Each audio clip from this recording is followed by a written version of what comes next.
ससुरे गईलू है। हाँ। का कैलू है। अब हाँ भौजी का हम बताए तो है। कुछ बतैलू ना। अब का बताए। काहे लाज लगता का। हटा न हो। सुना सुनावा। अरे ननदो जब तू ससुरे गईलू और पियावा से तू का कैलू।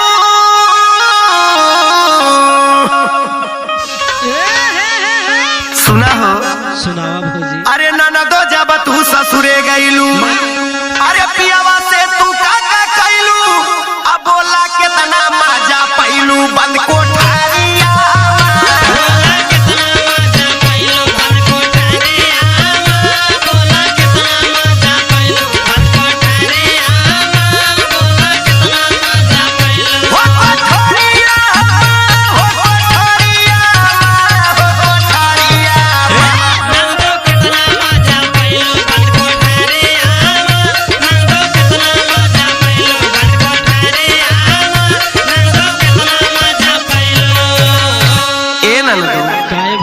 और सुना सुनावा।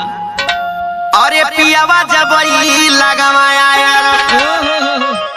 अरे त कैले होई ननदो घाया।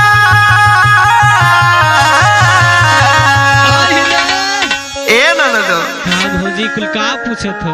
सुना अरे पियावा जब लगवाया अरे त कैले होई ननदो घाया। मजा मरले हो ओढ़ी के चादरिया।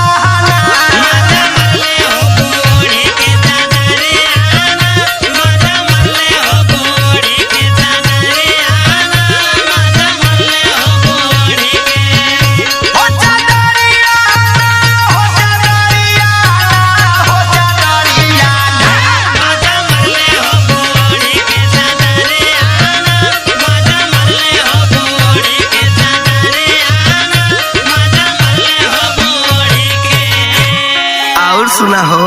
ए भौजी कुल कहाँ पूछत हो। काहे ना पूछी हमार पूछे के फर्ज ना बनेला का। अच्छा तार भैया जब कैले रहना तो सब हमसे पूछत रहल है। अच्छा सुना सुनावा। जब वो शुरू कैले प्यार अरे तो कैसन हालत रहले तोहार।